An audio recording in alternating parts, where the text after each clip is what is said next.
ವೀಕ್ಷಕರೇ, ನಿನ್ನೆ ಹೊಸಕೋಟೆ ಪೊಲೀಸ್ ಠಾಣೆಯ ಮುಂಭಾಗ ಕೆಲವರು ಪೊಲೀಸ್ ಠಾಣೆಗೆ ದೂರು ನೀಡಿ ಕಡಿಮೆ ಬೆಲೆಗೆ ಸೈಟು ಹಾಗೂ ಹಣ ಕೊಟ್ಟು ಡಬಲ್ ಹಣ ಮಾಡುವುದಾಗಿ ವೆಂಕಟೇಶ್ ಎಂಬುವರು ನಂಬಿಸಿ ಮೋಸ ಮಾಡಿ ಕೋಟ್ಯಾಂತರ ರೂಪಾಯಿಗಳನ್ನು ಪಡೆದುಕೊಂಡಿದ್ದಾರೆ ಎಂದು ಮುನೇಗೌಡ, ರಾಮಣ್ಣ, ಕೃಷ್ಣಪ್ಪ ಸೇರಿದಂತೆ ಹಲವರು ಆರೋಪ ಮಾಡಿದರು.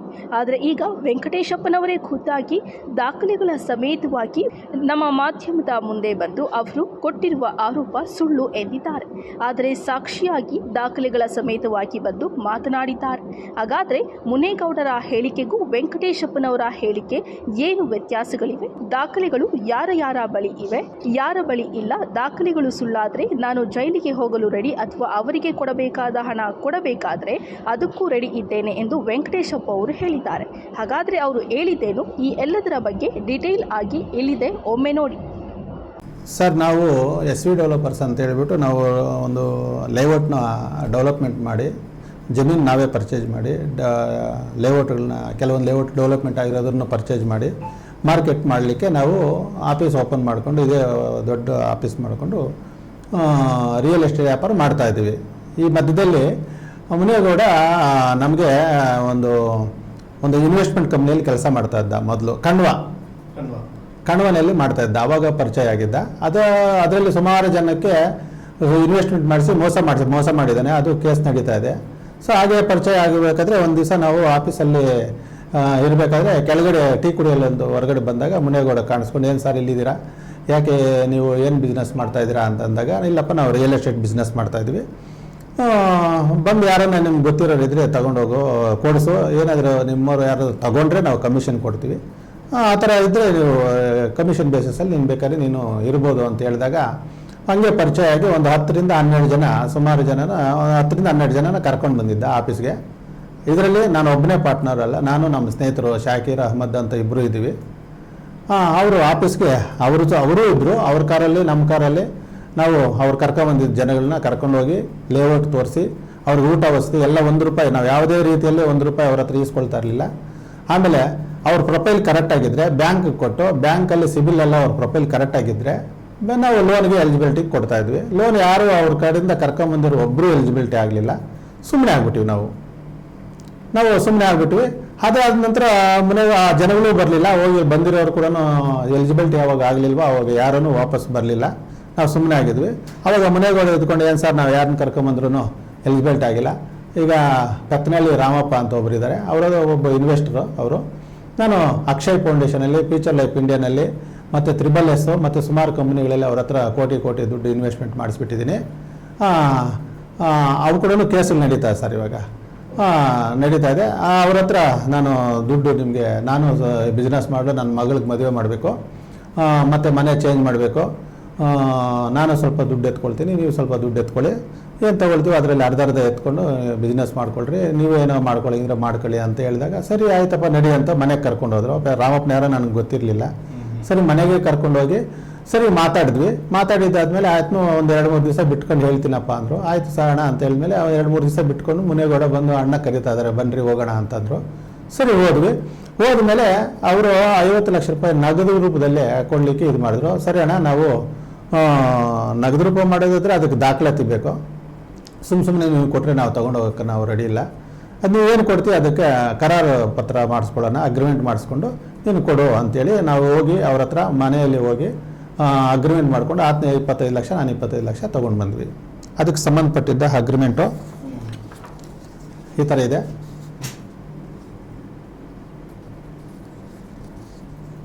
ಕರಾರು ಪತ್ರ ಮಾಡಿದ್ದೀನಿ ರಾಮಪ್ಪನವ್ರದ್ದು ನೋಡಿ. First party Ramappa, second party Munegowda ಮತ್ತು ವೆಂಕಟೇಶಪ್ಪ ಅಂತ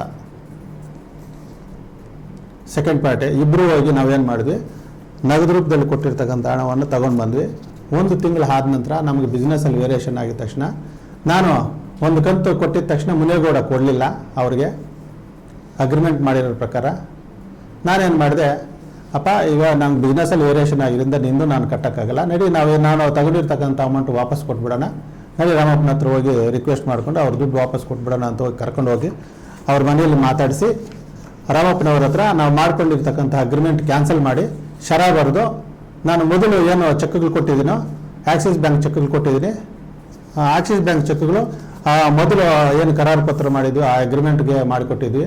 ಸರಿಗೆ ಶರ ನಾವು ಇದು ಅಗ್ರಿಮೆಂಟ್ ಕ್ಯಾನ್ಸಲ್ ಮಾಡಿ ಶರ ಬರೋದು ನಾವು 25 ಲಕ್ಷ ರೂಪಾಯಿ ಏನೇನು ತಗೊಂಡಿದ್ವಿ ನಾವೇ ಜವಾಬ್ದಾರರು ಅಂತ ಬರೆದುಬಿಟ್ಟು ನಾನು ಹಳೆ ಆಕ್ಸಿಸ್ ಬ್ಯಾಂಕ್ ಚೆಕ್ಗಳು ವಾಪಸ್ ತೆಗೆದುಕೊಂಡು ಮತ್ತು ಹೊಸದಾಗಿ HDFC ಚೆಕ್ಗಳನ್ನು ಕೊಟ್ಟು ಶರ ಬರೆದು ರಾಮಪ್ಪನವರು ಒಪ್ಪಿಗೆ ಮೇರೆಯೇ ನಾನೇ ಅಲ್ಲೇ ಅವ್ರ ಮನೆಯಲ್ಲಿ ಕೂತ್ಕೊಂಡು ಬರೆದು ಮುನೇಗೌಡ ನಾವು ಇಬ್ಬರು ಅಲ್ಲೇ ಕೂತ್ಕೊಂಡು ಬರೆಸಿ ಹೇಳಿ ಓದಿಸಿ ತಿಳ್ಕೊಂಡು ನಾನು ಅವರಿಗೆ ನಮ್ಮ 25 ಲಕ್ಷ ನಮ್ಮ ಜವಾಬ್ದಾರಿ, 25 ಲಕ್ಷ ಮುನೇಗೌಡನ ಜವಾಬ್ದಾರಿ ಅಂತೇಳಿ ನಾನು ಆ ಚೆಕ್ಗಳು ವಾಪಸ್ ತಗೊಂಡು ಈ ಶರ ಬರೆದ್ಬಿಟ್ಟು ಅಗ್ರಿಮೆಂಟ್ನ ಒಂದು ಸ್ಕ್ಯಾನ್ ಮಾಡಿಕೊಂಡು ಅವ್ರಿಗೆ ಒಂದು ಕಾಪಿ ಕೊಟ್ಬಿಟ್ಟು ಇಲ್ಲ ಸರ್ ಅದು ಸುಳ್ಳು ಸರ್.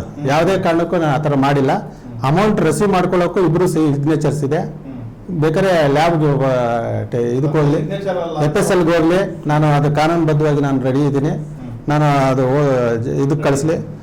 ಆಮೇಲೆ ಇದು ಅಗ್ರಿಮೆಂಟ್ ಕ್ಯಾನ್ಸಲ್ ಮಾಡುವಾಗ ಕೂಡ ಶರ ಬರೆಯುವಾಗ ಕೂಡ ಏನಂತ ನಾವು ಬರೆದಿದ್ವಿ ಅದೇ ಪ್ರಕಾರ ನಾನು ಚೆಕ್ಗಳು ಕೊಡುವಾಗ ಕೂಡ ಇದು ತಗೊಂಡು ಮತ್ತೆ HDFC ಚೆಕ್ಗಳು ಕೊಡ್ತೀನಿ ಅಂತ ಕೂಡ ಬರೆದು ಕೂಡ ತಗೊಂಡು ಹೋಗಿದ್ದೀನಿ. ಇದಕ್ಕೆ ಅಗ್ರಿಮೆಂಟ್ನಲ್ಲಿ ಕೂಡ ಶರನಲ್ಲಿದೆ, ಇದೊಂದು ದಾಖಲಾತಿ ಇದೆ. ಇದೊಂದು ಆದಮೇಲೆ ನಾನೇನು ಮಾಡಿದ್ದೀನಿ, ಶರ ಪ್ರಕಾರ ನಾನು ಏನು ಟೈಮ್ ಪೀರಿಯಡ್ ತಗೊಂಡಿದ್ದೆ ಆ ಟೈಮ್ ಪೀರಿಯಡಲ್ಲಿ ಕಂತುಗಳಲ್ಲಿ ಕೊಡ್ತೀನಿ ಅಂತ ಹೇಳಿದ್ದೆ. ಅಕೌಂಟ್ ಥ್ರೂ ಅವ್ರಿಗೆ HDFC ಬ್ಯಾಂಕ್ ಅಕೌಂಟ್ ನಂದು ಏನು ನಾನು ಚೆಕ್ಗಳು ಕೊಟ್ಟಿದ್ದೆ ಅದರಿಂದ ಅದೇ ಬ್ಯಾಂಕಿಂದ ನಾನು ರಾಮಪ್ಪನವ್ರಿಗೆ HDFC ಬ್ಯಾಂಕ್ ಸ್ಟೇಟ್ಮೆಂಟ್ ಇದೆ ನೋಡಿ. ನನ್ನ ಬ್ಯಾಂಕ್ ಸ್ಟೇಟ್ಮೆಂಟ್ ಕೂಡ ಒರಿಜಿನಲ್ ಕಾಪಿ ಇದೆ. ಅದರಲ್ಲಿ ಕೂಡ ರಾಮಪ್ಪನವ್ರಿಗೆ ಹೋಗಿ ಮಾರ್ಕ್ ಮಾಡಿದ್ದೀನಿ.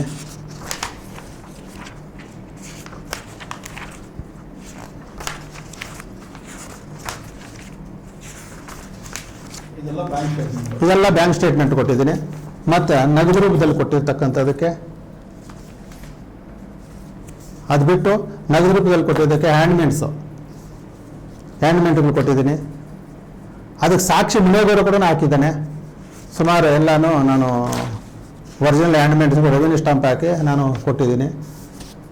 ಇದ್ರ ಜೊತೆಗೆ ನಾನೆಲ್ಲ ಕೊಟ್ಟಿದ್ದಾದಮೇಲೆ ನೋಡಿ ಅಕೌಂಟ್ ರೂಪದಲ್ಲಿಷ್ಟು, ನಗದು ರೂಪದಲ್ಲಿಷ್ಟು ಒಂದು ಇದು ಮಾಡಿ ನಾನು ಅವರಿಗೆ ನನ್ನ ಅಮೌಂಟ್ ನಾನು ಕೊಡಬೇಕಾಗಿದ್ದು 25 ಲಕ್ಷ ರೂಪಾಯಿ ಅವ್ರಿಗೆ ಕೊಟ್ಟಿದ್ದ ನಂತರ ಹೋಗಿ ಅವ್ರ ಹತ್ರ ನನ್ನ ಚೆಕ್ಗಳು ವಾಪಸ್ ಕೊಡಪ್ಪ, ನಾನು ಕಂತು ನಾನು ಕಂಪ್ಲೀಟ್ ಮಾಡಿದ್ದೀನಿ, ಉಳಿದ ಅಮೌಂಟ್ ನೀನು ಮುನೇಗೌಡ ಹತ್ರ ಇಸ್ಕೊ, ನೀನೇನಾದರೂ ಮಾಡ್ಕೋ, ಅವ್ರ ಹತ್ರ ಕೊಟ್ಬಿಡ್ತೀವಿ, ಇಸ್ಕೊಳ್ತೀವಿ, ನಿನಗೆ ಸಂಬಂಧಪಟ್ಟಿದೆ ಅಂತೇಳಿ. ನಂದೆರಡು ಅವ್ರದ್ದು ಕೊಟ್ಟಿದ್ದೆ. ಯಾಕಂದರೆ ರಿಸೀವ್ ಮಾಡ್ಕೊಂಡಿದ್ದು ಇಬ್ಬರು ಶ್ಯೂರಿಟಿದಾರರು. ನನ್ನ ಶ್ಯೂರಿಟಿ ಚೆಕ್ಗಳು ನಾನು ರಿಟರ್ನ್ ಕೇಳಿದ್ದೀನಿ. ಅದಕ್ಕೆ ಆರೋಪ ಮಾಡ್ತಾರೆ, ಇಲ್ಲ ಸರ್, ಹೇಗೆ ಸರ್ ಹೇಗಾಗುತ್ತೆ? ನಾವು ಅಗ್ರಿಮೆಂಟ್ ಮಾಡಿ ಪೇಮೆಂಟ್ ತರೋ ದಿವಸ ಕೊಟ್ಟಿದ್ವಿ, ಅವತ್ತೇನು ಕೇಳಿಬಿಟ್ಟಿರ್ತೀನಿ ನಾನು, ಹೇಳಕ್ಕೆ ಚಾನ್ಸೇ ಇಲ್ವಲ್ಲ. ಕೊಡ್ಬೇಕಾದ್ರೆ ನಾನು ಅವತ್ತೇ ನಾವು ಇಬ್ಬರು ಚೆಕ್ಗಳು ಕೊಟ್ಟು ಇಬ್ಬರು ನಾವು ತಗೊಂಡು ಬಂದಿದ್ವಿ. ಟೈಪ್ ಮಾಡಿಸಿ ಒಂದು ದಿವಸ ಮುಂಚಿತವಾಗೇ ಟೈಪ್ ಮಾಡಿಸಿದ್ವಿ. ಆವಾಗ ಚೆಕ್ ನಂಬರ್ಗಳು ನಾವು ಹೋಗಿ ಅವ್ರ ಮನೆಯಲ್ಲಿ ಇದು ಯಾರೋ ರಾಮಪ್ಪನವ್ರ ಮನೆಯಲ್ಲಿ ಹೋಗಿ ಚೆಕ್ಗಳು ಬೈ ಹ್ಯಾಂಡಲ್ಲಿ ಬರೆದಿದ್ವಿ. ಅದಾದಮೇಲೆ ಚೆಕ್ಗಳು ವಾಪಸ್ ಕೊಡ್ದಿದ್ದಕ್ಕೆ ರಾಮಪ್ಪನವರು 4 ಜನದಿಂದ 5 ಜನ ಬಂದಿದ್ರು. ಅವತ್ತು ಫೀಲ್ಡಲ್ಲಿ ಬಂದು ಸುಮಾರು ಜನ ಅವ್ರು ಬಂದು ರೋಡಿಯಲ್ಲಿ ಕರ್ಕೊಂಡ್ಬಂದು ಗಲಾಟೆ ಮಾಡಿದ್ರು, ಧಮಕಿ ಹಾಕಿದ್ರು. 10% ಬಡ್ಡಿ ಕೊಡ್ಬೇಕು ನೀನು, 25 ಲಕ್ಷ ನೀನೇ ಕೊಡ್ಬೇಕು ನೀನು ಅಂತೇಳಿ ಇವರಿಬ್ಬರು 4 ಜನರನ್ನ ಕರ್ಕೊಂಡ್ಬಂದು ಗಲಾಟೆ ಮಾಡಿಸಿದ್ರು. ನಾನು ಕಾನೂನು ರೀತಿಯಲ್ಲಿ ನಾನು ಹೋರಾಟ ಮಾಡ್ತೀನಪ್ಪ, ನೀವು ಇಷ್ಟು ಗಲಾಟೆ ಮಾಡ್ತಾ ಇದ್ರಿ ಅಂತ ಹೇಳ್ಬಿಟ್ಟು ನಾನೇನು ಮಾಡಿದೆ, ಕೋರ್ಟಿಂದ ಲಾಯರ್ ಕಡೆಯಿಂದ ನೋಟಿಸ್ ಮಾಡಿ ಕೋರ್ಟ್ ಕಡೆಯಿಂದನೂ ಅವ್ರಿಗೆ ಇದು ಮಾಡಿದ್ದೀನಿ, ನೋಟಿಸ್ ಮಾಡಿದ್ದೀನಿ. ಲಾಯರ್ ಕಡೆಯಿಂದ ನೋಟಿಸ್ ಕಳಿಸಿದ್ದೀನಿ ನಾನು ಚೆಕ್ಗಳು ರಿಟರ್ನ್ ಮಾಡಿ ಅಂತ. ಇಲ್ಲ ಸಾರಿ, ಅದೇ ಅವರು ಇವಾಗ ನನ್ನ ಮೇಲೆ ಬೇಕಂತಾನೆ ಅವರು ಸುಳ್ಳಾರೋಪ ಮಾಡ್ತಿದ್ದಾರೆ. ನಾನು ಏನು ಅಗ್ರಿಮೆಂಟ್ ಶರನಲ್ಲಿ ಏನು ಬರೆದಿದ್ದೀನಿ ಅದ್ರ ಪ್ರಕಾರ ನಡ್ಕೊಂಡಿದ್ದೀನಿ. ನಾನು 2 ತಿಂಗಳು ಅಂತ ಏನಿಲ್ಲ, 1 ತಿಂಗಳು ನಾನು ಕೊಡುವಾಗ ಮುನೇಗೌಡ ಅವ್ರ ಕಂತು ಕೊಡದೇ ಇದ್ದಾಗ ನನಗೆ ಅನುಮಾನ ಬಂತು. ಹಾಗೆ ನನಗೆ ಬಿಸ್ನೆಸ್ಸಲ್ಲಿ ವೇರಿಯೇಷನ್ ಇದ್ರಿಂದ ನಾನು ನಾನು ಯಾಕೆ ಕೊಡಬೇಕು, ನಾನು ಕ್ಲೋಸ್ ಮಾಡ್ಕೊಂಡು ಬರೋಣ, ಸುಮ್ಮನೆ ಯಾಕೆ ನನಗೆ ಬೇರೆ ಅವ್ರದ್ದು ರಿಸ್ಕ್ ಬೇಡ ಅಂತೇಳಿ ನಾನು ಇದು ಹೇಳಿದ್ದುಂಟು ಅವ್ರಿಗೆ.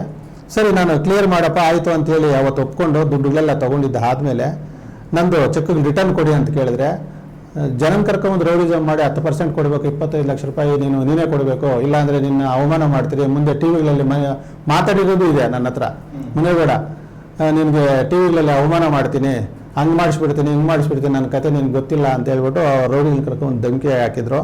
ಆಮೇಲೆ ನಾನು ಇದ್ಕೊಂಡು ಅವ್ರಿಗೆ, ಇಲ್ಲಪ್ಪ ನೀವು ಆ ಥರ ಹೇಳಿದ್ರೆ ನಿಮ್ಗೆ ಕಷ್ಟ ಆಗುತ್ತೆ, ಆಯ್ತು ಬಿಡು, ನಾನು ಕೋರ್ಟ್ ಮುಖಾಂತರ ನಾನು ಚೆಕ್ಗಳು ತಗೊಳ್ತೀನಿ ಅಂತ ಹೇಳ್ಬಿಟ್ಟು ಲಾಯರ್ ನೋಟಿಸು ಕಳಿಸಿದ್ದೀನಿ. ಕೋರ್ಟ್ ಕಡೆಯಿಂದ ಅವ್ರಿಗೆ ನೋಟಿಸು ಹೋಗಿದೆ. ಸರಿ, ಅದಾದಮೇಲೆ ಅವರು 3-4 ತಿಂಗಳಾದ್ರೂ ಏನು ಕೋರ್ಟ್ ನೋಟಿಸ್ಗೆ ಕೋರ್ಟ್ ಏನು ಮಾಡುತ್ತೆ ನನಗೆ ಕೋರ್ಟ್ ಎಂಥ ಕೋರ್ಟ್ಗಳು ಎಷ್ಟು ನೋಡಿದ್ವಿ ನಾವು, ಎಂಥ ವ್ಯವಹಾರಗಳು ಎಷ್ಟೋ ಮಾಡಿದ್ವಿ ನಿಮ್ಮಂಥವ್ರನ್ನ ಅಂತ ಹೇಳ್ಬಿಟ್ಟು ನನಗೆ ಧಮಕಿ ಹಾಕಿದ್ರಿಂದ ನಾನೇನು ಮಾಡಿದೆ, ಪೊಲೀಸ್ ಕಂಪ್ಲೇಂಟ್ ಕೊಟ್ಟು ಹೊಸಕೋಟೆ ಪೊಲೀಸ್ ಸ್ಟೇಷನಲ್ಲಿ ಕಂಪ್ಲೇಂಟ್ ಕೊಟ್ಟು ಅವ್ರ ಮೇಲೆ ನೋಡಿ ಕಂಪ್ಲೇಂಟು ಕೊಟ್ಟಿದ್ದೀನಿ, ಕಂಪ್ಲೇಂಟ್ ಕಾಪಿ ಇದೆ, ಕೈ ಬರಹದಲ್ಲಿ ಕೊಟ್ಟಿದ್ದೀನಿ, ಸ್ಟೇಷನಿಂದ ಕೊಟ್ಟಿರ್ತಕ್ಕಂಥ ಒಂದು ಕಾಪಿ ಇದೆ. ಕೊಟ್ಟಿದ್ದಾದಮೇಲೆ ಇದುವರೆಗೂ ರಿಪ್ಲೈನೂ ಕೊಟ್ಟಿಲ್ಲ. 23, 24ನೇ ತಾರೀಕು ಹೀರಿಂಗ್ ಇದೆ ಅಂತ ಹೇಳಿದ್ದಾರೆ ನಮ್ಮ ಲಾಯರ್ ಸಾಹೇಬರು. ಸೊ ಅದಾದಮೇಲೆ ಈ ಥರ ನಡಿಬೇಕಾದ್ರೆ ಈ ಮಧ್ಯದಲ್ಲಿ ದಲಿತ ಮುಖಂಡರಾಗಿರ್ತಕ್ಕಂಥ IR ನಾರಾಯಣಸ್ವಾಮಿ ಅವರು ನನ್ನ ಹತ್ರ ಬಂದು ದಾಖಲಾತಿಗಳೆಲ್ಲ ಚೆಕ್ ಮಾಡಿಕೊಂಡ್ರು. ಅಣ್ಣ ಆಯಿತು, ನಿಮ್ಮ ಕಡೆ ಎಲ್ಲ ಕರೆಕ್ಟಾಗಿದೆ, ನಿಮಗೇನು ತೊಂದರೆ ಇಲ್ಲ, ಬಿಡೋಣ ಆಯಿತು, ಈ ಥರ ಇರಬೇಕು ನೀವು. ಅವ್ರೇನು ಅವ್ರ ಮನೆಗೂಡ ಏನು ಅಂತ ನನಗೆ ಗೊತ್ತು, ಅವನ ಬಗ್ಗೆ ನನಗೆಲ್ಲ ಗೊತ್ತಿರೋದೆ, ನೀವೇನು ಹೆದರ್ಕೋಬೇಡಿ ಹಾಗೆ ಹೀಗೆ ಅಂತ ಹೇಳ್ಬಿಟ್ಟು ನನಗೆ ಸಮಜಾಯಿಸಿ ಹೇಳ್ಬಿಟ್ಟು ಹೋದರು.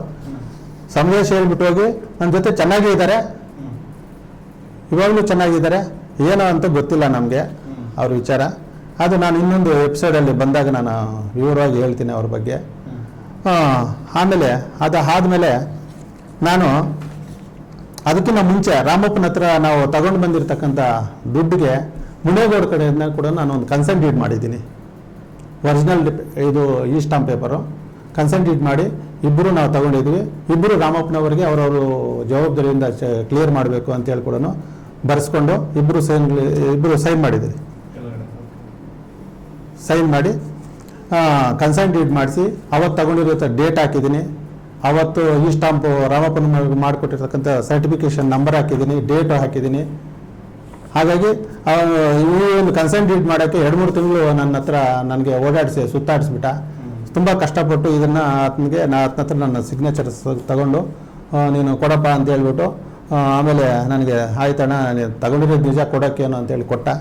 ಸರ್ ಇದೆಲ್ಲ ಆದಮೇಲೆ ನಾನು ರಾಮಪ್ಪನ ಹತ್ರ ಇದು ಮಾಡಿದ್ಮೇಲೆ ಇದೇ ಥರ ನಡೀತಾ ಇತ್ತು.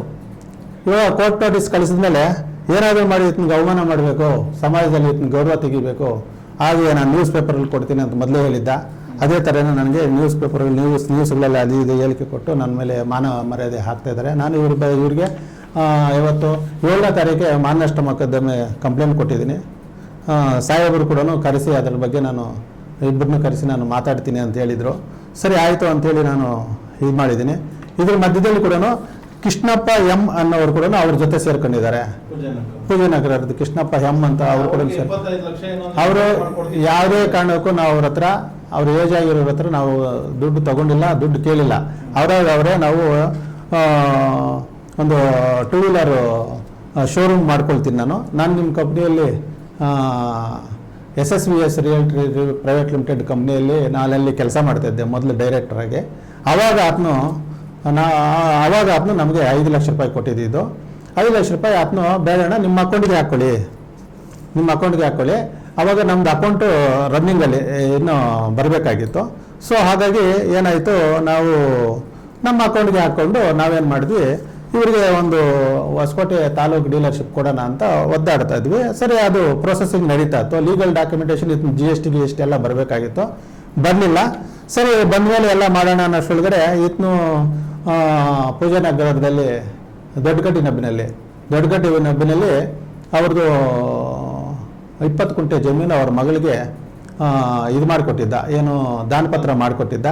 ಈತನು ತುಂಬ ಅವರ ಹೆಂಡತಿ ಮಗಳನ್ನ ಕೇಳಿದ್ರೂ ಗೊತ್ತಾಗುತ್ತೆ ಅವ್ರದ್ದು ಏನು ಅಂತ, ಅವ್ರ ಹಿನ್ನೆಲೆ ಏನು ಅಂತ. ಅವರು ದಾನಪತ್ರ ಮಾಡಿದ್ದಾದಮೇಲೆ ಅವ್ರ ಮಗಳು ನಾಯ್ಡು ಅಂತ, ಆಂಧ್ರ ನಾಯ್ಡು ಅಂತ ಅವರಿಗೆ 60 ಲಕ್ಷ ರೂಪಾಯಿ ಸೇಲ್ ಡೀಡ್ ಮಾಡಿ ಕೊಟ್ಬಿಟ್ಟಿದ್ರು. ಸೇಲ್ ಡೀಡ್ ಮಾಡಿ 50 ಲಕ್ಷ ರೂಪಾಯಿ ತೊಗೊಂಡಿದ್ರು. ಸರಿ, ಅದಾದಮೇಲೆ ಕೃಷ್ಣಪ್ಪನು ಅವ್ರ ಮನೆಯಲ್ಲಿ ಏನೋ ಗಲಾಟೆ ಮಾಡಿಕೊಂಡು ಅವ್ರ ಮನೆ ಬಿಟ್ಟು ಅವ್ರ ಮನೆಯಿಂದ ಹೊರಗಡೆ ಹಾಕಿದ್ರು. ಸರಿ ಅಣ್ಣ, ನನಗೆ ಯಾರೂ ದಿಕ್ಕಿಲ್ಲ, ಏನೋ ಮಾಡಬೇಕು, ನಿಮ್ಮ ಜೊತೆ ಓಡಾಡ್ಕೊಂಡಿರ್ತೀನಿ ಅಂತ ಹೇಳಿದ್ನು. ಸರಿ ಆಯಿತು ಅಂತೇಳಿ ಇದ್ದಾಗ 5 ಲಕ್ಷ ರೂಪಾಯಿ ಕೊಟ್ಟಿದ್ನಲ್ವಾ. ಸರಿ, ನಾಯಿಗಳು ಈತನೇನು ಮಾಡಿದೆ, ನನ್ನ ಮಗಳು ನನ್ನ ಹೆಂಡತಿ ನನ್ನ ಸರಿಯಾಗಿ ನೋಡ್ತಾ ಇಲ್ಲ, ಹಾಗಾಗಿ ನಾನು DC ಆಫೀಸಿಂದ ನಾನು ದಾನಪತ್ರ ಕ್ಯಾನ್ಸಲ್ ಮಾಡಿಕೊಂಡು ನಾನು ಬೇರೆಯವ್ರಿಗೆ ಮಾಡಿಬಿಡ್ತೀನಿ, ನನ್ನ ಮಗಳಿಗೆ ಗೊತ್ತಿಲ್ಲರ ಅಂತ ಹೇಳ್ಬಿಟ್ಟು ಬೇರೆಯವ್ರಿಗೆ ಯಾರಿಗೂ ಅವ್ರಿಗೆ ಗೊತ್ತಿರೋರಿಗೆ ಮಾರಿದ್ದಾನೆ. ಮಾರಿದಾದ್ಮೇಲೆ ನಾಯ್ಡು ಇದ್ದುಕೊಂಡು ನಾನು ರಿಜಿಸ್ಟ್ರೇಷನ್ ದುಡ್ಡುಗಳು ಮಾಡುವಾಗ ನಿಮ್ಗೆ ಸಪ್ರೇಟ್ 5 ಲಕ್ಷ ಕೊಟ್ಟಿದ್ದೀನಿ, ನಾನು ದುಡ್ಡು ನನಗೆ ರಿಟರ್ನ್ ಮಾಡಿ, ಇಲ್ಲಾಂದರೆ ನಾನು ಪೊಲೀಸ್ ಕಂಪ್ಲೇಂಟ್ ಕೊಟ್ಟು ನಿನ್ನ ಅರೆಸ್ಟ್ ಮಾಡಿಸ್ತೀನಿ ಅಂತ ಬೆದರಿಕೆ ಆಗ್ತಾಯಿದ್ರು. ಬೆದರಿಕೆಯವರೆಲ್ಲ ಕೇಳ್ತಾಯಿದ್ರು. ಸರಿ, ನಾನು ಪೊಲೀಸ್ ಸ್ಟೇಷನ್ ಕಂಪ್ಲೇಂಟ್ ಕೊಡ್ತೀನಿ ಅಂತ ಹೇಳ್ತಿದ್ರು ಅವರು. ಆವಾಗ ಬಂದುಬಿಟ್ಟು ನಿಮ್ಗೆ 5 ಲಕ್ಷ ಕೊಟ್ಟಿದ್ನಲ್ಲ, ನನಗೆ ವಾಪಸ್ ಕೊಟ್ಬಿಡಿ, ನನಗೆ ವಾಪಸ್ ಕೊಡಬೇಡ್ರಿ, ನಾನು 5 ಲಕ್ಷ ನಾನು ನಾನು ಕೊಟ್ಟಿರೋದ್ರೆ ಬಡ್ಡಿ ಗಿಡ್ಡಿ ಎಲ್ಲ ಸೇರಿ 10 ಲಕ್ಷ ಮೇಲೆ ಕೇಳ್ತಾನೆ, ದಯವಿಟ್ಟು ನೀವು ಬಂದು ಅದನ್ನು ಸಮಾಧಾನ ಮಾಡಿ ನಾನು ಕೊಟ್ಟಿರೋ ದುಡ್ಡುಗಳು ಅವ್ರಿಗೆ ವಾಪಸ್ ಕೊಟ್ಬಿಡಿ ಅಂತ ಹೇಳ್ಬಿಟ್ಟು ಕೃಷ್ಣಪ್ಪನವರು ನಮಗೂ ಶ್ರೀನಿವಾಸ್ ಅವ್ರಿಗೂ ರಿಕ್ವೆಸ್ಟ್ ಮಾಡ್ಕೊಂಡ.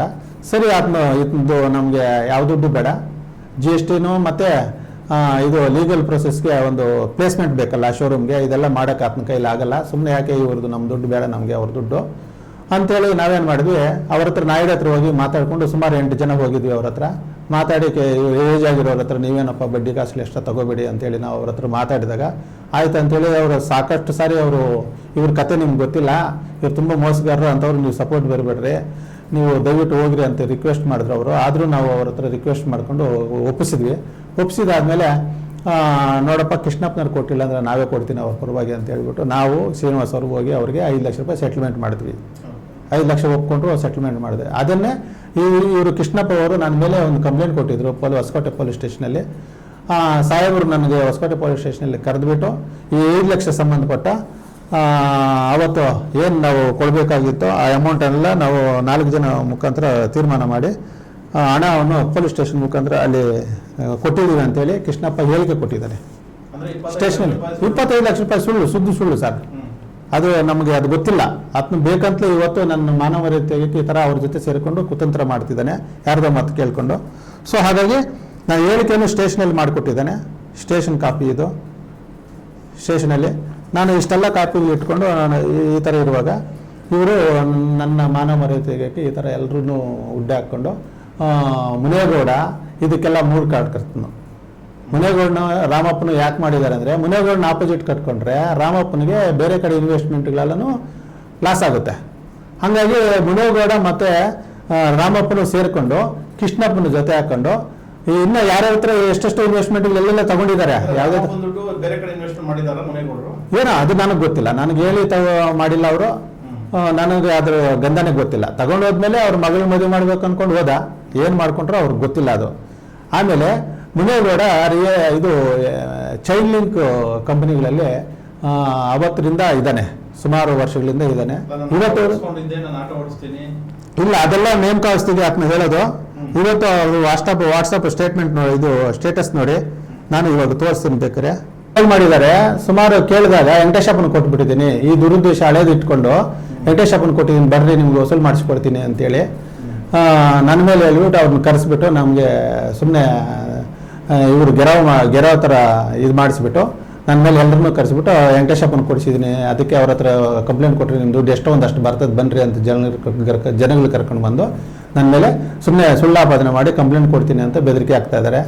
ಅದಕ್ಕೆ ನಿಮ್ಮ ಮುಂದಿನ ನಿಲ್ವೇನು ಸರ್? ಈಗ ಅವರೆಲ್ಲ ಈಗ ಯಾರೋ ಒಂದು ಮಹಿಳೆಯರು ಬಂದು ಕೇಳುವಂಥದ್ದು ರಾಮಮೂರ್ತಿ ನಗರದಿಂದ ಬಂದಿದ್ದೀವಿ ಸರ್, ಯಾರೇ ಆಗಲಿ ನಾನು ಇವತ್ತು ವಾಹಿನಿ ಮುಖಾಂತರ ನಾನು ಇದು ಮಾಡ್ತಾ ಇದ್ದೀನಿ. ಇಂಥ ಮುನೇಗೌಡರು ಪ್ರಾಡ್ ಕೆಲಸ ಮಾಡಿ ಇನ್ನೊಬ್ಬರ ಮೇಲೆ ಹಾಕ್ತಿದ್ದಾನೆ, ದಯವಿಟ್ಟು ಯಾರೂ ನಂಬೇಡಿ, ಯಾವುದೇ ಕಂಪ್ನಿಗಳು ಹೇಳಿ ಚೈನಿಂಗ್ ಕಂಪ್ನಿಗೆ ಹೋಗಬೇಡಿ, ಮುನೇಗೌಡ ನಂಬ್ಕೊಂಡು ಯಾರು ಕೊಡಬೇಡಿ, ಇನ್ನೊಬ್ಬರ ಮೇಲೆ ಹಾಕಿ ತಪ್ಪಿಸ್ಕೊಳ್ಳೋ ಮಾರ್ಗ ನೋಡ್ತಾ ಇದ್ದಾನೆ. ನಾನು ಇವತ್ತು ಹೇಳ್ತಾ ಇದ್ದೀನಿ, ಯಾರಿಗಾದರೂ ನಾನು ಕೊಡೋದಿದ್ರೆ ನಾನು ಧೈರ್ಯವಾಗಿ ಕೇಳಿ ತಗೊಳ್ತೀನಿ, ಅಕಸ್ಮಾತ್ ವಾಪಸ್ ಕೊಡ್ತೀನಿ. ಅಕಸ್ಮಾತ್ ಯಾರಿಗಾದ್ರೂ ನಾನು ಕೊಟ್ಟಿದ್ರೆ, ಏನಾದರೂ ನನ್ನ ಅಕೌಂಟ್ಗೆ ಕಳಿಸಿದ್ರೆ, ಏನಾದರೂ ನಾನು ಸೈಟ್ ಲೆಕ್ಕದಲ್ಲಿ ಕೊಟ್ಟಿದ್ದೀನಿ, ಸೈಟ್ಗೆ ಕೊಟ್ಟಿದ್ದೀನಿ ಅಂತ ಸುಳ್ಳಾರೋಪ ಮಾಡ್ತಾ ಇದ್ರಲ್ಲ, ಒಂದು ರೆಸಿಪ್ಟ್ ಆದರೂ ಇರುತ್ತಲ್ವಾ. ಇವತ್ತು ಅಣ್ಣ ತಮ್ಮಂದ್ರೆ ಒಂದು 10,000 ಆಗಲಿ 1 ಲಕ್ಷ ಆಗಲಿ 2 ಲಕ್ಷ ಆಗಲಿ ತಗೋಬೇಕಾದ್ರೆ ಒಂದು ಶೂರಿಟಿ ಕೇಳ್ತಾರೆ. ಸೊ ಆ ಥರ ನಿಮ್ಗೆ ಏನಾದರೂ ಸಾಕ್ಷ್ಯಾಧಾರಗಳಿದ್ರೆ ನಾನು ಅದೇ ಪೊಲೀಸ್ ಸ್ಟೇಷನಲ್ಲೇ ಅವ್ರಿಗೆ ಸೆಟಲ್ಮೆಂಟ್ ಮಾಡ್ತೀನಿ ಕಾನೂನು ರೀತಿ. ಅಥವಾ ನಂದೇನಾದರೂ ತನಿಖೆ ಆಗಲಿ, ಎಲ್ಲ ಡಾಕ್ಯುಮೆಂಟ್ ಸಮಗ್ರವಾಗಿ ತನಿಖೆ ಆಗಲಿ, ಕಾನೂನಿಗೆ ನಾನು ತಲೆ ಬಾಗ್ತೀನಿ. ಯಾರಿಗೂ ನೀವು ಹಣ ಕೊಡೋದಿಲ್ಲ, ಮಹಿಳೆಯರಿಗಾಗಲಿ ಯಾರಿಗೂ ನಾನು ಕೊಡಬೇಕಾಗಿಲ್ಲ ಸರ್. ಅಂದ್ರೆ ಇವ್ರ ಮುಖಾಂತರ ಮುನೇಗೌಡರ ಮುಖಾಂತರನೇ ನಾವು ಎಲ್ಲ ಅವ್ರಿಗೆ ಕೊಟ್ಟಿದ್ದೀವಿ ಅಂತ ಒಂದು ಸ್ಟೇಟ್ಮೆಂಟ್ ಮಾಡಿದ್ದಾರೆ. ಇಲ್ಲ ಸರ್, ಅದು ಸುಳ್ಳು. ಮುನೇಗೌಡ ನನಗೆ ಕೊಟ್ಟಿಲ್ಲ, ಅಮೌಂಟ್ ಕೊಟ್ಟಿಲ್ಲ. ಹಲೋ ಹಲೋ, ನಮಸ್ಕಾರ ಸರ್. ನಮಸ್ತೆ ಅಮ್ಮ. ಏನಾಯ್ತು ಸರ್? ಏನು ಕೊಡ್ತೀರಾ ಇಲ್ಲ ಹೇಳಿ ಸರ್, ನಾನು ಕಂಪ್ಲೇಂಟ್ ಅನ್ನ ಕೊಟ್ಬಿಡ್ತೀನಿ ಮುನೇಗೌಡನ್ಗೆ. ಅಮ್ಮ ಇವಾಗ ಫೋನ್ ಎತ್ತಾ ಇಲ್ಲ ಸರ್, ಏನು ನೋಡಮ್ಮ, ನನಗೆ ನೀವ್ ಯಾರೋ ಗೊತ್ತಿಲ್ಲ, ಒಂದು ಪೂರ್ತಿ ಕೇಳಿಸ್ಕೊಳ್ಳಿ. ನಿನ್ ಮಗಳು ಅಷ್ಟೇ ಕೇಳಿಸ್ಕೊಂಡು ರೆಕಾರ್ಡ್ ಮಾಡ್ಕೊಳ್ಳೋದು ಅವೆಲ್ಲ ಮಾಡ್ಯಾವಳು ನಿಮ್ಮ ಮಗಳು. ಇಲ್ಲ ಸರ್, ರೆಕಾರ್ಡ್ ಏನು ಮಾಡಿಲ್ಲ ನಾವು. ಹೇಳಿದ್ ಕೇಳಮ್ಮ. ಈಗ ನೀವ್ ಯಾರನ್ನ ನನಗೆ ಗೊತ್ತಮ್ಮ? ಗೊತ್ತಿಲ್ಲ ಸರ್, ನೀವು ಒಪ್ಕೊಂಬೇಡ್ದಾಗಿತ್ತು ಸರ್. ನಾನು ಎಲ್ಲಿ ಒಪ್ಕೊಂಡಿದ್ದೀನಿ? ಅವತ್ತೆಲ್ಲ ಮಾತಾಡಿದ್ರಲ್ಲ ಸರ್ ನೀವು. ಅವನು ಒಪ್ಕೊಂಡಿಲ್ಲಲ್ಲಮ್ಮ. ಹಾ ಅವ್ನು ಒಪ್ಕೊಂಡ ಅವನೇನ್ ಹೇಳ್ತಾನೆ ಅದೇ ಇಬ್ರಿಗೂ ಅವ್ನು 30,000 ಹೇಳಿದ್ರೆ ಕೊಡು ಅಂತ ಹೇಳ್ದೆ ಸರ್. ಸೈನ್ ಮಾಡಿದ್ನೇನಮ್ಮ, ಆಯ್ತು. ಸರಿ ಇವಾಗ ಸೈನ್ ಮಾಡಿಲ್ಲ, ಇವಾಗ ನೀವು ಕೊಡ್ತೀರಾ ಕೊಡಲ್ಲ ಹೇಳ್ಬಿಡಿ ಸರ್, ನಾವು ಮಾಡೋ ಕೆಲಸ ಮಾಡ್ತೀನಿ ಅವನಿಗೆ. ಹಾ ನಾನು ಹೇಳ್ತೀನಿ ಕೇಳಿಸ್ಕೊಳ್ಳಿ. ಹೇಳಿ ಸರ್. ನಾನು ಹೇಳಿದ್ರೆ ಕೇಳಿಸ್ಕೊಮ್ಮ. ನಾನು ನೀವು ಏನೋ ಹೆಣ್ಮಕ್ಳು ಬಂದ್ರಿ, ನಾನು ಯಾವ್ದೇ ಕಾರಣಕ್ಕೂ ಅದು ಒಪ್ಕೊಳ್ಳಲ್ಲ. ಆದ್ರೆ ನೀವ್ ಹೆಣ್ಮಕ್ಳು ಬಂದು ನನ್ನ ಹತ್ರ ಹಿಂಗ್ ಹೇಳ್ಕೊಂಡ್ರಿ ಏನಂತ, ಅಣ್ಣ ಹಿಂಗೈತೆ ಹಿಂಗೆ ಇದ್ ಮಾಡ್ತಾವನೆ ಹಂಗೆ ಹಿಂಗೆ ಅಂತ ಹೇಳಿದ್ನಿ. ನೀವೇನ್ ಹೇಳಿದ್ರಿ? ನಾನೇನ್ ಹೇಳಿದ್ನಿ ನಿಮ್ಗ? ಮಾತಾಡಿದ್ವಿ ಸರ್, ಎಲ್ಲ ಆಯ್ತು ಸರ್. ಮಾತಾಡಿದ್ವಿ. ಏನೋ ಒಂದು ವಾರಕ್ಕೆ ಸ್ವಲ್ಪ ಹೋಗ್ಲಿ, ಒಂದ್ 2-3 ವಾರದಲ್ಲಿ ನಿನಗೆ ಸೆಟಲ್ಮೆಂಟ್ ಒಂದ್ ಸ್ವಲ್ಪ ಕೊಡ್ತೀನಿ ಹೋಗಮ್ಮ. ಏನ್ ಹೆಣ್ಮಗು ಬಂದು ಕೇಳ್ಬಿಟ್ಟಿದ್ಯಾ ಎಲ್ಲೇನಾರು ಹೋಗಮ್ಮ, ಬಿಸ್ನೆಸ್ಗೂ ಇದಕ್ಕೂ ಸಂಬಂಧ ಇಲ್ಲ, ನೀವ್ ಯಾರಂತ ಗೊತ್ತಿಲ್ಲ, ಕೇಳಿದಿರಿ, ಏನೋ ಒಂದಷ್ಟು ಮಾಡ್ತೀನಿ ಅಂತ ಹೇಳಿದ್ನಿ. ಸರಿ ಸರ್. ಹೇಳಿದ್ಮೇಲೆ ನೀವು ನನ್ಗ ನಿಮ್ ಮೇಲೆ ಕಂಪ್ಲೇಂಟ್ ಕೊಡ್ತೀನಿ ಅಂತೇಳಿ ಮೆಸೇಜ್ ಹಾಕಿದ್ರಿ ನೀವು. ಇನ್ನೇನ್ ಮಾಡೋ ಸರ್, ಅಯ್ಯಪ್ಪ ನಂಗೆ ಹೇಳ್ತಾವನೆ, ಹೋಗ್ ನನ್ ಮೇಲೆ ಕೊಡು ಅವ್ರ ಮೇಲೆ ಕೊಡು ಅಂತ ಹೇಳ್ತಾವನೆ. ಯಾಕೆ ಕೊಡ್ಬೇಕು? ನಾವು ಹಾಸ್ಪಿಟಲ್ಗೆ ತಿರ್ಗ್ಲಾಡ್ತಾ ಇದ್ವಿ ಸರ್, ಓಡಾಡಕ್ ಟೈಮ್ ಇಲ್ಲ ನಿಮ್ ಮೇಲೆ ನಮ್ಗೆ. ಕೊಡ್ತೀನಿ, ನನ್ಗೂ ನಿಮ್ ಸಂಬಂಧ ಇಲ್ಲ, ಹಿಂಗ್ ಇಬ್ರು ಬ್ಲಾಕ್ ಮೇಲ್ ಮಾಡ್ತಾವ್ರೆ ಅಂತ ಅವಾಗ ನಿಮ್ಗೆ ಅರ್ಥ ಆಗ್ಬಿಡುತ್ತೆ, ನಿಮ್ಗೆ ಸರಿ ತೊಂದ್ರೆ ಸರ್. ಆಗುತ್ತೆ. ಹಾಗಾಗಿ ನಾನು ಯಾಕೆ ಬೇಕು? ನಿಮ್ದೇನಮ್ಮ, ನಾನೇನೋ ಒಂದು ಸ್ವಲ್ಪ ಕೊಡ್ತೀನಿ, ಏನೋ ಸ್ವಲ್ಪ ಹೋಗ್ರಮ್ಮ ನನ್ನ ಕಡೆಯಿಂದ ಅಂತ ಹೇಳಿ ತಪ್ಪ? ಏನ್ ಸರ್ ಹೇಳಿದ್ರಿ, ನೀವು ಕೊಟ್ಟಿಲ್ಲ ಸರ್. ಅಲ್ಲಮ್ಮ, ನಾನು ನೀವು ಹೇಳಿದ್ ಕೊಡ್ಬೇಕಂದ್ರೆ ನೀವು ಹಿಂಗ್ ಮೆಸೇಜ್ ಹಾಕಿದ್ರೆ ಹೆಂಗ್ ಕೊಡ್ತೀಯ ನೀನ್ ಹೇಳಮ್ಮ? ಅದೇ ಇವಾಗ ಅವ್ನು ಏನ್ ಹೇಳ್ತಾನೆ, ಇವಾಗ ಮಾತುಕತೆ ಆಗ್ತೈತೆ, ಇರು ಮಾತಾಡೋಣ ಮಾಡ್ತೀನಿ ಅಂತ ಅವನು ಹೇಳ್ತಾನೆ. ಸುಳ್ಳುಗಾರನಮ್ಮ ಅವನು ತುಂಬಾ ಮೋಸ. ಅವನು ಅವತ್ತ 1.5 ಲಕ್ಷ ಇವ್ರಿಗೆ ಕೊಟ್ಟಿದ್ ನಾನು ಅಂತ ಹೇಳಿದ್ನ. ಲೌಡ್ ಸ್ಪೀಕರ್ ಇಕ್ಕದಾಗ ಏನ್ ಹೇಳಿದ್ರು? ಏನ್ ಸುಳ್ಳು ಹೇಳಿದ್ನ ಇಲ್ಲಮ್ಮ, ಅಲ್ಲೇ ಸುಳ್ಳು ಹೇಳಲ್ಲ. ಸುಳ್ಳು ಹೇಳ್ದ, ಇವಾಗ ಏನೇನೋ ಮಾಡ್ತಾನೆ ಸರ್, ಏನ್ ಮಾಡ್ತಾನೋ ಗೊತ್ತಿಲ್ಲ. ಸುಳ್ಳು ಹೇಳ್ಬಿಟ್ಟು ಸುಮ್ನೆ ನಿಮ್ನ ಇದ್ ಮಾಡ್ತೀನಿ, ಅವನು ಸುಮ್ನೆ ಇದಾಗ್ಲಿ ಅಂತ ಅವನ ಅಕೌಂಟ್ಗೆ ಹೋಗಿರೋದು ಅವ್ರ ಮೇಲೆ ಬರ್ತದೆ ಕಂಪ್ಲೇಂಟ್, ನನ್ನ ಮೇಲೆ ಏನ್ ಬರ್ತದಮ್ಮ? ನನಗೇನನ್ ಕೊಟ್ಟಿದ್ರೆ ನನ್ನ ಕಂಪ್ಲೇಂಟ್ ನನ್ನ ಹೆಸರು ಮೇಲೆ ಹಾಕ್ರಿ, ಏನು ಕೊಳ್ಳೋಗಿ ನಾನೇನು ಇಲ್ಲ ಅಂದ ಹೇಳಲ್ಲ, ನನಗದು ಸಂಬಂಧ ಇಲ್ಲ ತಗೊಂಡೋಗಿ. ಅದಕ್ಕೆ ಅವನಿಗೆ ಸಪೋರ್ಟ್ ಮಾಡ್ಬೇಕು ನಾನು? ಅದಕ್ಕೆ ನೋಡಮ್ಮ ಹೇಳ್ತೀನಿ, ಇವಾಗ ನಾನು ಕೊಡಬಾರ್ದು ಅಂತಿರಿಲ್ಲ. ನಾನು ಅವತ್ತೊಂದು ಮಾತಂದೆ, ನಾನು ಇವತ್ತು ಯಾವ ವಾರ? ಗುರುವಾರ ಸರ್. ನಾಳೆ ಅಲ್ಲ ಶನಿವಾರ, ಶುಕ್ರವಾರ ದಿನ ಕೊಡ್ತೀನಿ. ನಾಳೆ ಶುಕ್ರವಾರ ಸರ್, ನಾಳೆನೆ ಸರ್. ನಾಳೆ ಶುಕ್ರವಾರ ಅಲ್ಲಮ್ಮ, 8 ದಿವಸ ಒಳಗಡೆ ಶುಕ್ರವಾರ. ಪ್ರತಿ ಶುಕ್ರವಾರ ಸ್ವಲ್ಪ ಕೊಡ್ತೀನಿ, ನೀವು ತಗೊಳ್ರಿ. ಅರ್ಥ ಆಯ್ತಮ್ಮ? ಸರಿ ಸರ್. ಹಲೋ ಹಲೋ ಅಮ್ಮ, ಈಗ ಏನ್ ಗೊತ್ತಮ್ಮ, ಹೇಳಿನ. ನೀವು ಪೂರ್ತಿ ಕೇಳಿಸ್ಕೊಳ್ಳಿ, ನಿಮ್ಗೆ ಅರ್ಥ ಆಗತ್ತಾ? ಈಗ ಅವರು ಶ್ರೀನಾಥ್ ಒಬ್ರು ಶ್ರೀಧರ ಅಂತ ಹೆಸರು ಅಂತಿದ್ದ, ಆ ಹುಡುಗನ್ನ ಕರ್ಕೊಂಡು ಬಂದಿದ್ದ ಎಲ್ಲಿಗೆ? ರಾಮಚಂದ್ರ ಲೇಔಟ್ಕ. ನಾವು ಕಷ್ಟಪಟ್ಟು ಲೋನ್ ಮಾಡಿ ಎಲ್ಲ ಮಾಡಿದ್ವಿ. ಬ್ಯಾಂಕ್ ಹೋಗೋ ಟೈಮ್ಗೆ, ರಿಜಿಸ್ಟ್ರೇಷನ್ಗೆ ಹೋಗೋ ಟೈಮ್ಗೆ ನಮ್ಗೆ ಬೇಡ ಅಂತ ಹೊರಟೋದ್ನು. ನಾವು 50,000 ಖರ್ಚು ಮಾಡಿದ್ವಿ. ಅವನು ರೆಫರ್ ಮಾಡಿದ ಹುಡುಗ ಬೇಡ ಅಂತ ಹೊರಟೋದ್ನು. ಆಮೇಲೆ ಇನ್ನೊಂದು 6 ತಿಂಗಳಿಗೆ ಅವ್ರ ಅಣ್ಣ ಬಂದ, ಶ್ರೀನಾಥ್ ಅಂತ ಹೇಳ್ಬಿಟ್ಟು. 6 ತಿಂಗಳಿಗೆ ಬಂದು, ಸರ್ ನನಗೆ ವಿತೌಟ್ ಕಮಿಷನ್ ಯಾರಿಗೂ ಏನು ಇದು ಮಾಡೋಷ್ಟಿಲ್ಲ, ನನಗೆ ಕಡಿಮೆ ಮಾಡಿಕೊಡಿ ಅಂತೇಳಿ ನಮ್ಮ ಶಾಕಿರ್ ಹತ್ರ ಒಂದು ಸೈಟ್ ಪರ್ಚೇಸ್ ಮಾಡಿದ್ದ. ಏನಮ್ಮ?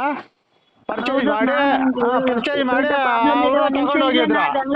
ಅವರು ತಗೊಂಡು ಹೋದ್ಮೇಲೆ ನಾನು ನೋಡು, ಇವಾಗ ಪಾಪ ಸಾಕ್ಷ್ಯ ಯಮನೋಗನ ಏನು ನನಗೆ ಫೋನ್ ಮಾಡಿದ್ರಪ್ಪ, ನೀನು ಯಾರ ಹತ್ರ ಎಷ್ಟು ತಗೊಂಡಿದ್ಯಾ ಏನೋ ನನಗೆ ಗೊತ್ತಿಲ್ಲ, ಅವ್ರೇನೋ ಕೇಸು ಕಟ್ಲೆ ನಾವು ಹಂಗೆ ಹಿಂಗೆ ಅಂತಿದ್ದಾರೆ, ಕರೆದು ಮಾತಾಡು, ನಾವೇನೋ ಅಕಸ್ಮಾತ್ ನಾನು ಸ್ವಲ್ಪ ಹೆಲ್ಪ್ ಮಾಡ್ತೀನಿ,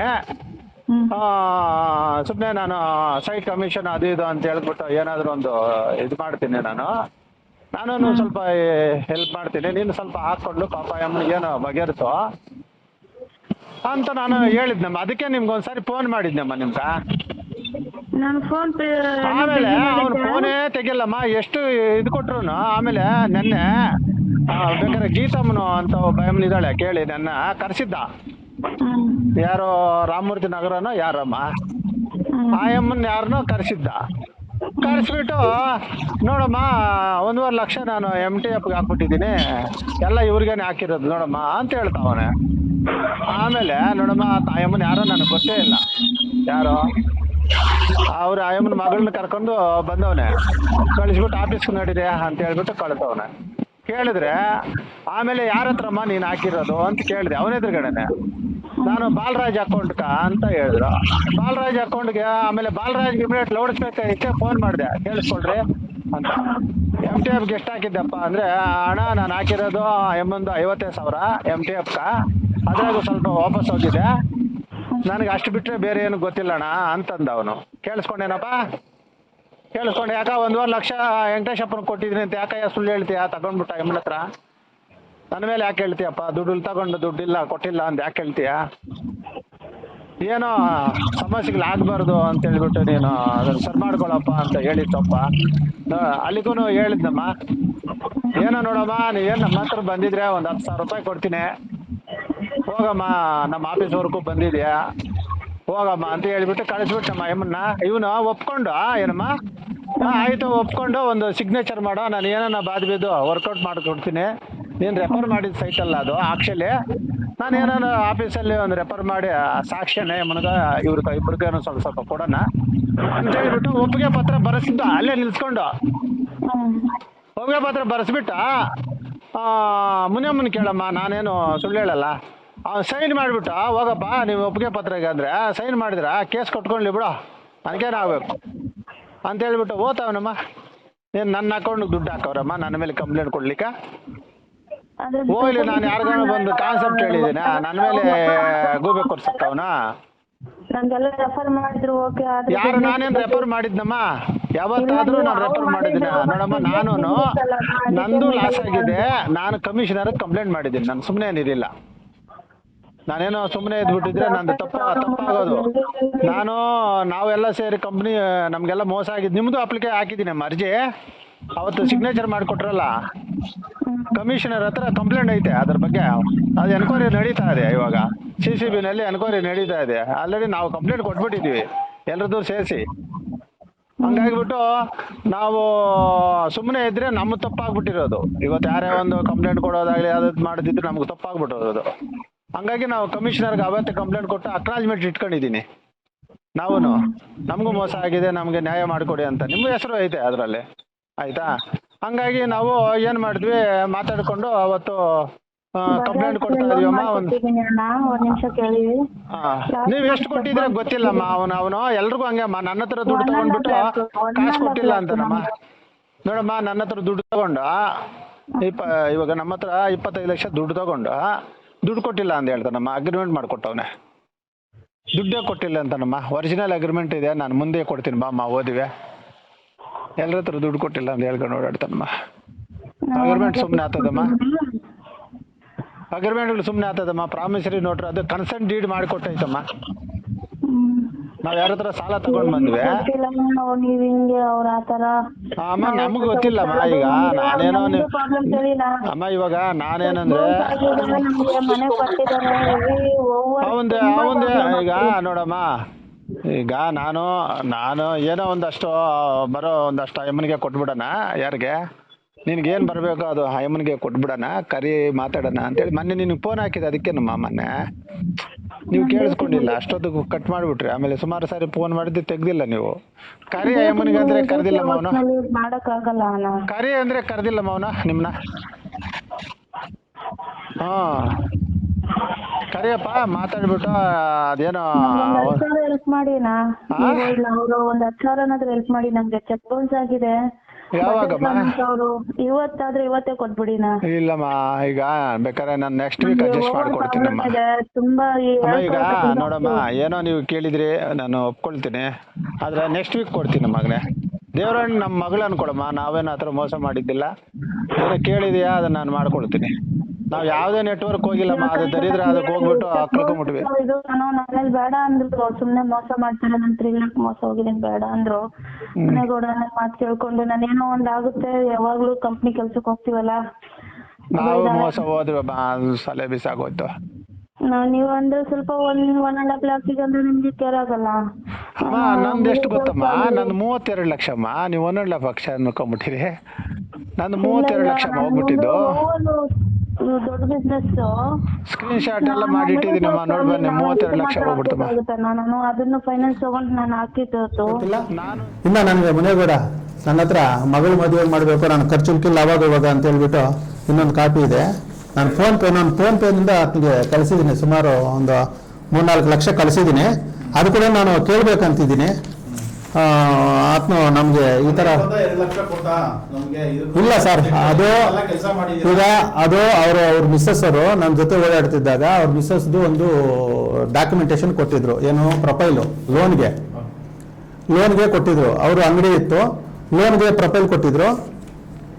ಆವಾಗ ಅವರು ಎಲಿಜಿಬಿಲಿಟಿ ಆಗಲಿಲ್ಲ, ಲೋನ್ಗೆ ಎಲಿಜಿಬಿಲಿಟಿ ಆಗಿಲ್ಲ. ಆಯಮ್ಮನ ಹತ್ಕೊಂಡು ಹೇಳಿದ್ರು ಅವಾಗ ನಮ್ಮ ಯಜಮಾನರು, ನಮ್ಮ ರಿಲೇಷನರ ಹತ್ರ ಒಂದು 2 ಲಕ್ಷ ರೂಪಾಯಿ ಸಾಲ ತಗೊಂಡು ಬಂದ್ಬಿಟ್ಟಿದ್ದೀನಿ, ತಿಂಗಳಿಗೆ 5,000 ರೂಪಾಯಿ ನಾನು ಬಡ್ಡಿ ಕಟ್ತಾ ಇದ್ದೀನಿ, ಹೆಂಡತಿ ಮಕ್ಳು ನೋಡಿದ್ರೆ ಇತ್ನು ನಮ್ಮ ಬೀದಿಗೆ ಬಿಟ್ಬಿಟ್ಟಿದ್ದಾನೆ, ಹಣ ನೀವು ಏನಾದರೂ ಮಾಡಿ ನಮ್ಗೆ ಏನಾದರೂ ಸ್ವಲ್ಪ ಸಹಾಯ ಮಾಡಿ ಅಂತ ಕೇಳಿದಾಗ, ನೋಡು ಮುನೇಗೌಡ ನಮ್ಮ ಹತ್ರ ಕೆಲಸ ಮಾಡ್ತಾ ಇದ್ದಾನಮ್ಮ, ನೀವು ಇದನ್ನು ನಾನು ಬೇಕಾದ್ರೆ ಅಮ್ಮನ ಯಾವತ್ತಾದರೂ ಕೇಳಿ, ಈ ಕಾಸಲ್ಲಿ ನೀವು ಕೊಡಬೇಡಿ ಅಂತ ನಾನು 2 ಲಕ್ಷ ರೂಪಾಯಿ ಅಲ್ಲ 1 ಲಕ್ಷ ರೂಪಾಯಿ ಅಮ್ಮನ ಕೊಟ್ಬಿಟ್ಟು ಬಂದಿದ್ದೀನಿ ಅವ್ರ ಮನೆಯಲ್ಲಿ, ನಮ್ಮ ಜೊತೆಯಲ್ಲಿ ಓಡಾಡ್ತಾ ಇದ್ದಕ್ಕೆ ಇರಲಿ ಅಂತ ಹೇಳ್ಬಿಟ್ಟು. ಹಂಗಾಗಿ ಅದೇ ರೀತಿ ನಾನು ಮುನೇಗೌಡನಿಗೆ ನೋಡಿ ಫೋನ್ ಪೇ ಮುಖಾಂತರ ಕಳಿಸಿದ್ರು 5,000, 5,000, 7,000, 1,000, 60,000 ನೋಡಿ, 9,000, 10,000, ಮಗಳು ಮದುವೆ ಬೇಕು 1 ಲಕ್ಷ, ಮನೆ ಚೇಂಜ್ ಮಾಡಬೇಕು 60,000, 5,000 ಹಿಂಗೆ ನಾನು ಫೋನ್ ಪೇ ಮುಖಾಂತರ ಅದಕ್ಕೆ ದುಡ್ಡು ಕೊಟ್ಟಿದ್ದೀನಿ. ಅದೇ ಥರ ನಾನೇನಾದರೂ ಅವ್ರು ನನಗೇನಾದರೂ ಅವ್ರು ಕೊಟ್ಟಿದ್ರೆ ಬರಲಿ, ಸ್ಟೇಷನಲ್ಲೇ ನಾನು ಅವ್ರಿಗೆ ಸೆಟ್ಲ್ಮೆಂಟ್ ಮಾಡ್ತೀನಿ, ಸಾಕ್ಷಿ ಸಮೇತ ಬರಲಿ, ಪ್ರೂಫ್ ಸಮೇತ ಬಂದರೆ ಸ್ಟೇಷನಲ್ಲೇ ಅವ್ರಿಗೆ ನಾನು ಸೆಟ್ಲ್ಮೆಂಟ್ ಮಾಡ್ತೀನಿ. ನಾನು ರೆಡಿ ಇದ್ದೀನಿ. ನಾನು ಕೊಟ್ಟಿರೋ ಪ್ರೂಫ್ ತಗೊಂಡು ಬರಲಿ, ನಾನು ಸ್ಟೇಷನಲ್ಲೇ ಸೆಟ್ಲ್ಮೆಂಟ್ ಮಾಡ್ತೀನಿ. ಇಂಥ ಆರೋಪ ಮಾಡಿ ನಮ್ಮ ಮಾನವ ಮರ್ಯಾದೆ ತೆಗಿತಿದ್ರೆ ಅದಕ್ಕೋಸ್ಕರ ನಾನು ಅವ್ರಿಗೆ 7ನೇ ತಾರೀಕೆ ನಾನು ಅವ್ರಿಗೆ ಮಾನನಷ್ಟ ಮೊಕದ್ದಮೆ ಕೇಸ್ ಹಾಕಿದ್ದೀನಿ ಅವ್ರ ಮೇಲೆ. ನಾನು ಇನ್ನೂ ಸುಮಾರು ಇನ್ನೂ ಮುಂದುವರೆದ್ರೆ ನಾನು ಮುಂದುವರೆದು ಅವ್ರ ಮೇಲೆ ಕಾನೂನು ಕ್ರಮ ಜರುಗಿಸ್ಕೊಡ್ತೀನಿ. 100% ನಾನು ಕಾನೂನು ಕ್ರಮ ಜರುಗಿಸ್ಬೇಕು ಅಂತ ನಿರ್ಧಾರ ಮಾಡಿದ್ದೀನಿ ಸರ್. ಯಾಕಂದರೆ ನನಗೂ ಹೆಂಡತಿ ಮಕ್ಕಳಿದ್ದಾರೆ, ಫ್ರೆಂಡ್ಸ್ ಇದ್ದಾರೆ, ನಾನು ಮರ್ಯಾದೆ ನಾನು ಬದುಕಕ್ಕೆ ಆಗ್ತಾಯಿಲ್ಲ. ಯಾಕಂದರೆ ಸುಮಾರು ಜನ ಫೋನಲ್ಲಿ ಮಾಡಿ ಏನಪ್ಪ ಈ ಥರ ಮಾಡಿದೆ ಅಂತ ಇದು ಮಾಡ್ತಿದ್ರೆ, ಇಂಥವ್ರಿಗೆ ನಾವು ಕಾನೂನು ರೀತಿ ನಾವು ಅವ್ರ ಮೇಲೆ ಕ್ರಮ ಜರುಗಿಸ್ಬೇಕಂತ ನಾನು ಮನವಿ ಮಾಡ್ಕೊಳ್ತಾ ಇದ್ದೀನಿ ಸರ್ ಈ ವಾಹಿನಿ ಮುಖಾಂತರ. Thank you sir.